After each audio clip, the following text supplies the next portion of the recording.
Are you an author, artist, entrepreneur, creative, or someone with a powerful story to share? Then it's time to take your seat on the Melissa Banks Show, where conversations inspire, empower, and move you to action. This is more than an interview. It's an opportunity to share your journey, showcase your work, expand your visibility, and connect with an audience that is ready to hear your message. If you're boldly pursuing your purpose and making an impact, I want to hear from you. Book your feature today at dreamdmd.com. The Melissa Banks Show, where dreams are spoken, stories are honored, and purpose takes center stage. Planning a party, wedding, or family gathering? Let What You're Cooking take care of the food. Chef Al and the team serve up delicious home-style favorites your guests will love. So call 769-257-8266 or visit whatyourcooking.com. What You Cooking, bringing great food and great people together.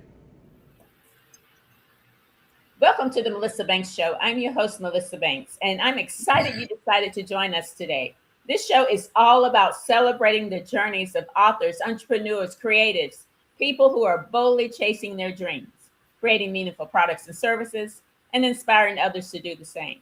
Each episode will uncover the stories behind the successes, the lessons learned from challenges, and the advice that can spark action in your own life. My goal is simple. It's to remind you that your dreams are possible and to leave you feeling inspired and empowered.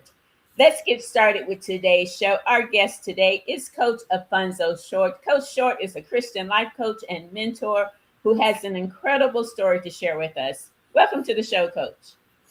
Good morning, and thank you for having me on your show.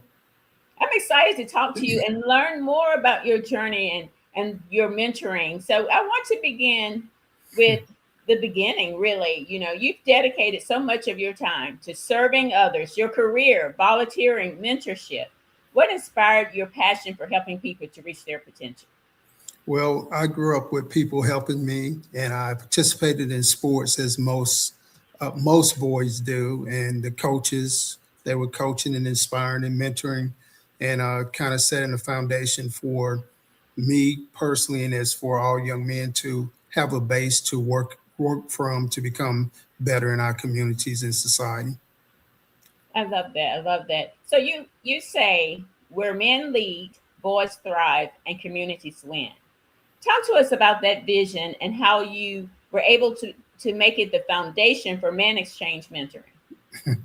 Well, the whole thing is that there's a great accountability and responsibility for men from the word of the Bible.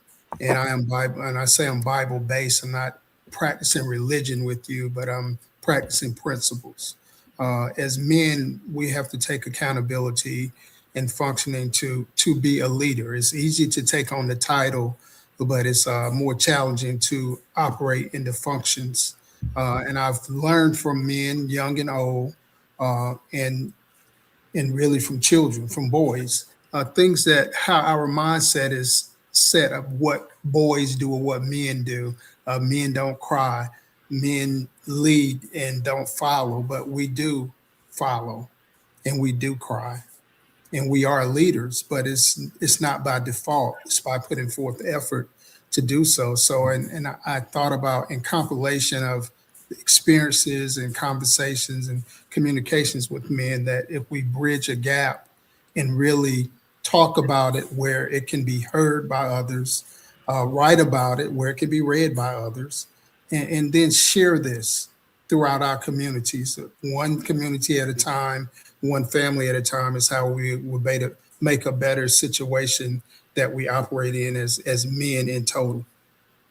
You know, I think when you were talking, as a mother of sons, I would have loved to have had the influence. I raised my sons as a single parent. So having men like you with the passion for pouring into young men was critical. I can remember them when they went to Bible camp in the weekend, summers and stuff.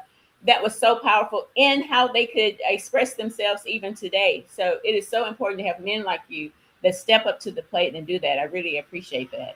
So looking back on your journey, Coach, was there a particular moment or a person who impacted you and shaped the leader and mentor you are today? My grandfather, I was raised by my grandparents. My grandfather was the greatest impact because he was a man that he he showed love, he showed accountability and responsibility by action. He wasn't a man of many words, but when he spoke, it aligned with what his actions were in life. So that made a great impact on me. Wow, that is wonderful. Okay, so you're also a Christian life coach. Talk to us about that role and your approach to leadership and mentorship and personal development. Well, I just think that I'm led by the power of Christ. He's my source and resource. And I have kind of a philosophy that if God ain't in it, ain't nothing good gonna come out of it. So everybody's wanting the best and want to be the best. Then, again, what is your foundation? What is your source that you're working from? We're not rolling dice and seeing if we're gonna, have the right numbers to drop. And most people do, and particularly young boys, because we see images on TV or social network, and everything seems to work out just perfectly and fine for those who many times they idolize, and they don't see the behind the scenes of the work that that individual had done, whether it was song, dance, or whatever their skill that's making them popular in. And I believe that I know that we all have gifts and talents that we haven't tapped into yet. So why not help a young person tap into those things as early as possible? That gives them more time to practice, more times to fall and get back up and eventually get it together where hopefully they'll be able to share those same experiences and skill set with someone else. You know, Coach, I think it's so important. As you was talking, I was thinking about a conversation you and I had earlier this year about young people in the schools. And I work with a school here locally in Mississippi where I am. And I watch the young boys, and our school is going through some challenges with the young boys. And I just think it's so powerful and so important to have men like you that have that concept. They can impact them at young ages. I see third and fourth grade doing things and saying things that I believe that if someone would catch them here at that group, that they can make a difference in them.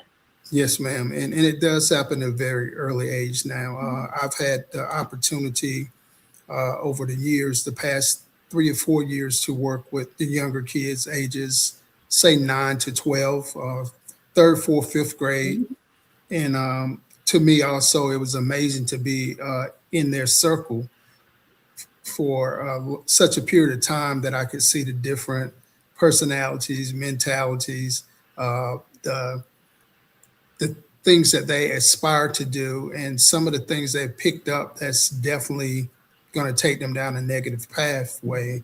And I had the opportunity to at least challenge them with that of why are they choosing this if they have other options. And sometimes I find out that they didn't really know about other options. It seems like Mhm. everybody knows that, but they're children and we're products of our environment. So if no one's really projecting positivity to them, they think it's something rare. Oh, I definitely agree. Definitely agree, especially with what we're going through in our school right now. So I'm going to take a moment, Coach, and reset here. If you're just joining us, this is the Melissa Banks Show. Our guest today is Christian life coach and mentor, Coach Alphonso Short. So, Coach Short, you've spent a lot of time working with young people. Talk to us about some of the challenges facing today's youth and how communities can support them. Well, the greatest challenge is not just the young people, because I've worked with them up through teenage, through high school at least, and I have dealt with some who are young adults. The challenge is that we live in such a microwavable society. Like I said, the image that's profiled and portrayed to us and to young women too. But young men, we're very impressionable because popularity, I think, is something that crosses both genders and all ages. But popularity is something of great importance to young men, Mhm. and they would do anything to get attention. And a lot of times, unfortunately, and the reality of all, I've dealt mostly in schools where there were predominantly African American males, and there's such a negative uh, type of view that's giving to these young men, and then it's glorified to be uh, a gang member. It's Mhm. glorified to get in trouble. It's glorified not to do your homework in school or to talk back to the teachers, and all of these things. the results of punitive punishment of some sort. Even in school, kids are really getting put out of schools at third, fourth, fifth grade.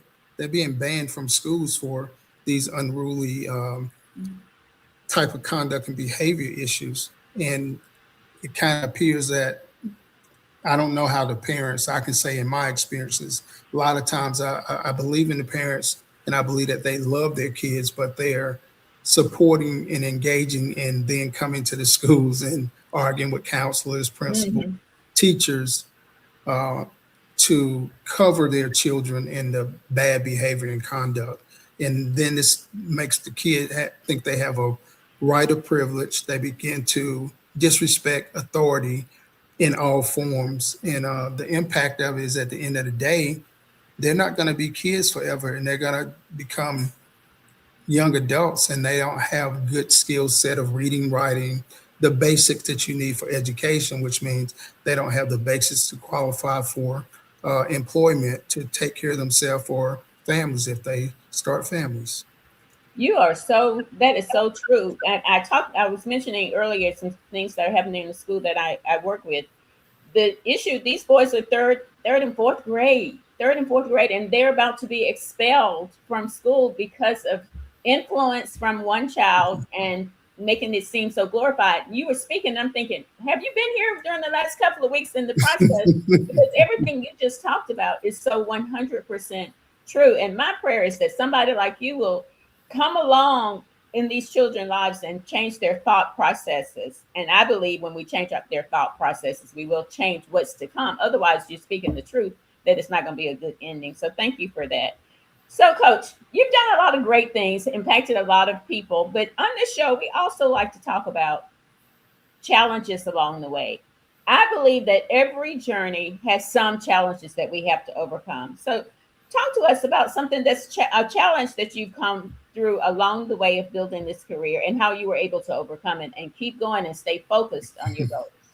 The greatest challenge is to make sure that I am informing without commanding or placing judgment on these young people because they have a life that some of us as adults have never experienced and we wouldn't be able to even deal with it for a day, and they're dealing with it, they've been dealing with it all of their lives. Mhm. So I try to make sure that I put myself not only in their position, I put myself at the level that they are so that then I can grow up in them and hope I can get them to grow up with me. Wow. I love that.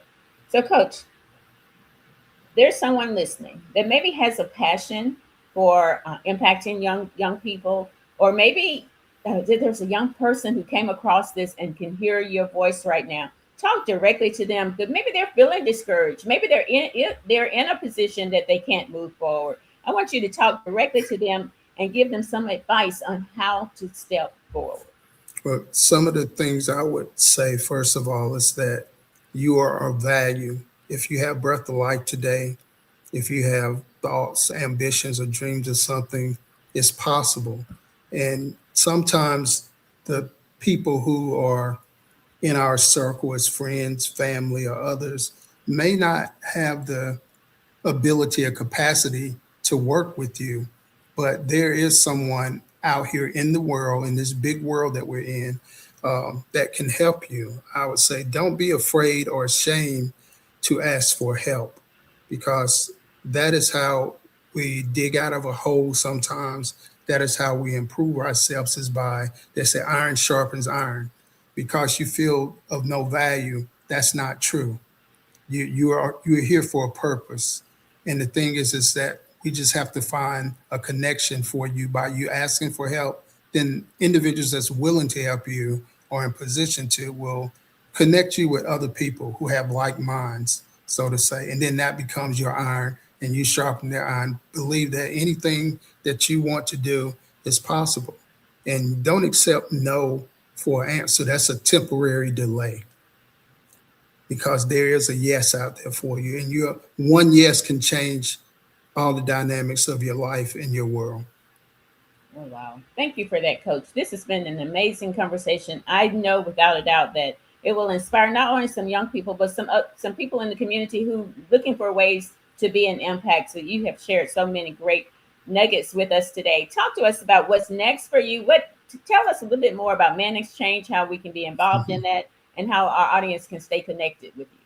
Yes, Man Exchange is a new podcast that I started in February of this year, and it's really it's a resource place. I say center. I was in an interview not long ago, and I compared it to similar to Home Depot, which is a retailer of home enhancement items, and Office Depot is a supplier of business supplies and office supplies, and Man Exchange is a life resource depot where we're a place where it's a safe place and where we can come together as a community as men, and that you can be informed, you can be healed, you can be heard, you can be humble, you can be whole, you can be transformed, and most of all, you can be in the life of your reality. And let us know how we can stay connected to you. Yes, you can stay connected to me through Facebook, Alphonso Short, uh, YouTube, Man Exchange, Okay. and Linktree, Coach Short, and that's LINKTR.ee, Coach Short. Uh, Also, things you asked, things that's coming up. I'm working on. Uh, Recently, I've been working on other books, um, devotionals to say, and I also have a workbook out called Bruised but Not Broken, which is kind of a workbook manual for boys, and also can be used for men and adults as well. And it's really the book. It's reinforcing challenges that we have in life and focusing on ways that we can redefine ourselves and sharpen up our skills and improve in areas of life again to make us accountable to family, community, and society. Well, thank you for that. And thank you for sharing your journey with us. Congratulations on all that's coming with Man Exchange and the Coach Alfonso Mentorship Program. Thank you for being here today and sharing your light with us. Thank you to our audience for joining us for this episode of the Melissa Banks Show. I hope today's conversation with Coach Short reminded you that your dreams are possible and they're within reach no matter where you're starting. So until next time, I'm your host, Melissa Banks, saying, your journey is unique, your dreams are valid, and you have the power to design the life you love. So keep believing, keep growing, and keep shining.